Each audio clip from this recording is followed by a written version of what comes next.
အားလုံးပဲမင်္ဂလာပါရှင်စိတ်ကူးရှယ်ပုံပေးကြမယ်အစီအစဉ်လေးကနေပြန်လည်ကြိုဆိုလိုက်ပါတယ်ဒီချက်ကတော့ဒီချက်ရူပါဒီချက်ကဒီနေ့သင်ခန်းစာရှင်မှာမှတ်ပုံလေးတွေကိုဆွဲပြပေးမှာဖြစ်ပါတယ်ဆိုတော့ဆက်လိုက်ကြရအောင်နော်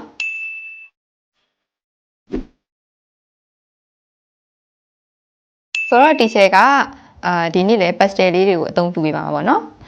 ဒီချက်ကပထမဆုံးအနေနဲ့စီကွက်ပုံလေးဆွဲပြပေးမှာဖြစ်ပါတယ်စီကွက်ကိုအရင်ဦးဆုံးဝါလုံးလေးနှလုံးဆွဲလိုက်ပါမယ်ဝါလုံးလေးနှလုံးဆွဲပြီးရင်တော့ဒီကြားထဲမှာဒီလိုနှုတ်သီးလေးထည့်လိုက်ပါမယ်နှုတ်သီးလေးပြီးသွားရင်တော့ဒီဝါလုံးနှလုံးရဲ့ကြားထဲမှာ V ပုံတံလေးဆွဲလိုက်ပါမယ်ပြီးရင်တော့အောက်ကနှုတ်သီးလေးနဲ့ဆက်လိုက်ပါမယ်ပြီးရင်တော့ဒီချေတို့ကဒီအောက်မှာလည်း V ပုံတံလေးဆွဲလိုက်ပါမယ်ပြီးရင်ဒီနားထိတ်လေးနားကိုဆက်လိုက်ပါမယ်ပြီးရင်ဒီချေတို့ကဒီလိုမျိုးအမောင်လေးထည့်လိုက်ပါမယ်ပြီးရင်ဒီချေကအနက်အောင် pastel လေးယူလိုက်ပါမယ်ပြီးရင်တော့ဒီဘက်ကိုဒီလိုမြင်းကွေးလေးနှစ်ခုဆွဲလိုက်မယ်ပြီးရင်တော့အောက်ကနေခြေချောင်းလေးသုံးခုထည့်ပါမယ်ပြီးရင်တော့ဒီချေတို့ကအရောင်လေးလိုက်ချဲပါမယ်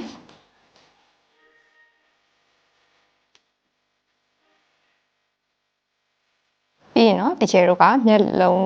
အဝိုင်းလေးကိုထဲမှာအဆန်လေးထည့်ပါမယ်ပြီးရင်မျက်တောင်လေးဆွဲလိုက်ပါမယ်ပြီးရင်တော့ဒီချေတော့အညူအောင်လေးယူပြီးတော့လိုက်ချဲပါမယ်ပြီးရင်ဒီချေတော့တစ်ကိုင်းလေးထည့်မယ်ပြီးရင်လည်းအနှီးလေးကိုဒီလိုလေးတောက်လေးထည့်လိုက်ပါမယ်ဒီလိုဆိုရင်စီကွက်ပုံလေးရပါပြီဒီပုံလေးကိုဒီချက်ကပြန်ဆွဲပြမယ်နော်ဘာလုံးလေးနှလုံးရဲ့တီးလေးရဲ့ပြီးရင် V ပုံတံလေးနဲ့ဒီလိုလေးဆက်ပါမယ်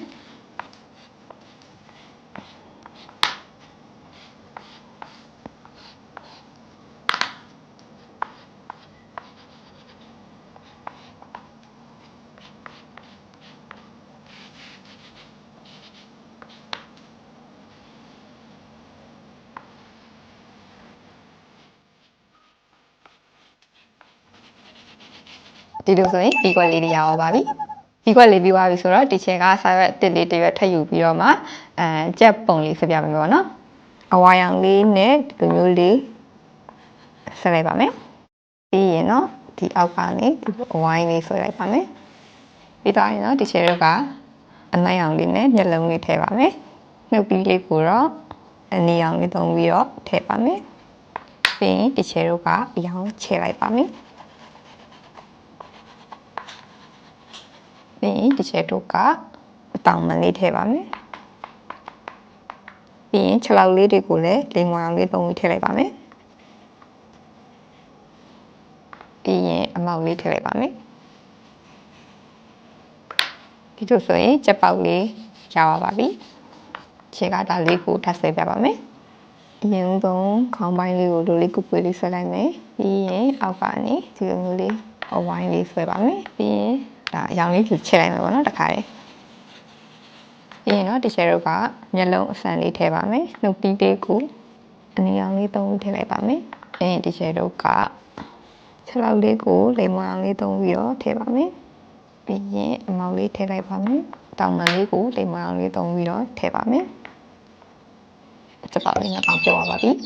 ဆိုတော့ဇီခွက်လေးနဲ့ကြက်ပေါက်လေးပြီးသွားပါပြီဆိုတော့ဒီချက်ကစာရွက်အသစ်တစ်ရွက်လေးယူပြီးတော့နောက်ထပ်တစ်ကောင်ဆွဲပြမယ်ပေါ့နော်အခုဒီချက်ဆွဲပြမှာတော့ပင်ကွင်းလေးဖြစ်ပါတယ်ပင်ကွင်းကတော့ငှက်အမျိုးအစားတွေမှာပါပါတယ်ပင်ကွင်းလေးကိုဒီချက်တို့ကခေါင်းကိုဒီလိုခေါင်းငယ်လေးဆွဲလိုက်မယ်ပြီးရင်ကိုယ်လေးကိုဒီလိုလေးဆွဲလိုက်ပါမယ်ပြီးရင်ဒီချက်တို့ကလက်လေးလည်းထည့်လိုက်မယ်ပြီးရင်ဒီချက်တို့ကအလဲကနေဒီလိုလေးမြင်းချောင်းလေးဆွဲလိုက်ပါမယ်ပြီးရင်မျက်လုံးလေးနှလုံးထည့်မယ်ပြီးရင်ဒီချက်တို့ကအရောင်ချဲလိုက်ပါမယ်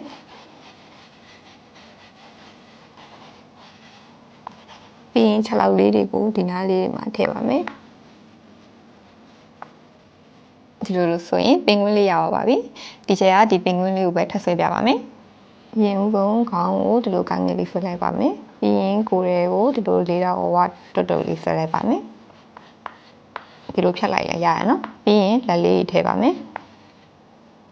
ပြီးရင်အလဲကနေဒီလိုမြင်းချောင်းလေးထ ထည့်ပြီးတော့မျက်လုံးအဆန်လေးထည့်ပါမယ်ပြီးရင်ဒီချေတို့ကအရောင်လေးခြေလိုက်ပါမယ်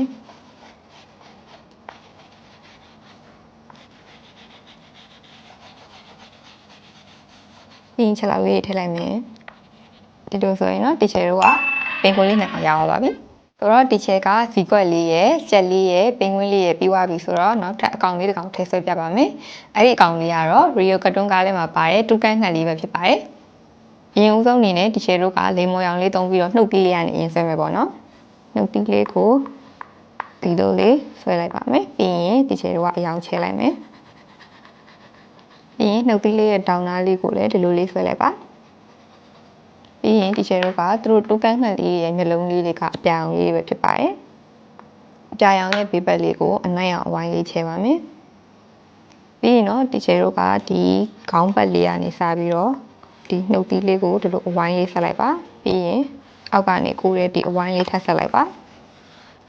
ပြီးတော့ဒီချေတို့ကအရောင်လေးချဲလိုက်ပါမယ်ဒီလိုပြီးသွားရင်တော့ဒီချေတို့ကအတောင်မှန်လေးထည့်ပါမယ်ပြီးရင်အမောက်လေးလည်းထည့်ပေးပါမယ်တူကန်းမှန်လေးတွေရဲ့ခြေချောင်းလေးတွေကအပြောင်လေးပဲဖြစ်ပါတယ်ဆိုတော့အပြောင်ခြေချောင်းလေးတွေဆွဲလိုက်ပါမယ်ပြီးရင်တော့တစ်ကိုင်းလေးထည့်ပေးပါမယ်တကိုင်းလေးထည့်ပြီးရင်တော့အမီးလေးထည့်ပေးပါမယ်ဒီလိုဆိုရင်တော့တူကန်းငှက်လေးတစ်ကောင်ရပါပြီဒီချက်ကဒီငှက်လေးကိုပဲထပ်ဆွဲပြပါနော်အရင်ဆုံးနှုတ်သီးလေးကနေအရင်စဆွဲမယ်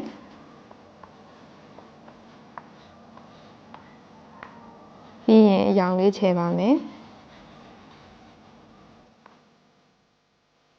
ပြီးရင်ဒီဘက်တောက်ကိုဒီလို3ကန်ပုံလေးဆွဲပြီးတော့မျက်လုံးလေးထည့်ပါမယ်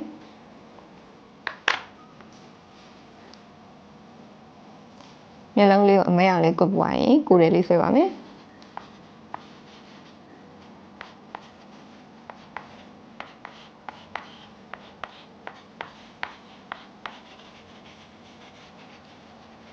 ပြီးရင်အတောင်မှန်လေးထည့်လိုက်ပါမယ်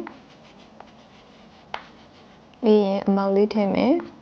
တူကန်းငှက်လေးတွေရဲ့နှုတ်သီးမှာအမဲအောင်လေးရှိတာကြောင့်အမဲအောင်လေးထည့်ထည့်ခြင်းလည်းရပါတယ်ပြီးရင်တော့6လောက်လေးဆွဲပါမယ်ပြီးရင်တကိုင်းလေးဆွဲမယ်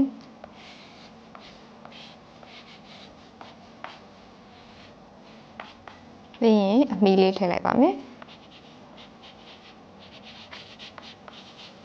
ဒီလိုဆိုရင်တော့တီချယ်တို့က Rio Cartoon ကားရဲ့တူကန်းငှက်လေးအောင်ရပါပြီဆိုတော့တီချယ်ဒီနေ့ဆွဲပြသွားတဲ့ငှက်မျိုးစားလေးတွေကတော့စီကွက်ရဲ့ကြက်ပေါက်လေးရဲ့ပင်ကွင်းလေးရဲ့ပြီးတော့ Rio Cartoon ကားရဲ့တူကန်းငှက်ကလေးပဲဖြစ်ပါတယ်ဆိုတော့ဒီနေ့တော့ဒီလောက်ပါပဲနောက်အစီအစဉ်မှာပို့ပြီးတော့ပြောစရာကောင်းတဲ့ပုံဆွဲစရာလေးနဲ့အတူပြန်လာခဲ့ပါမယ်ရှင်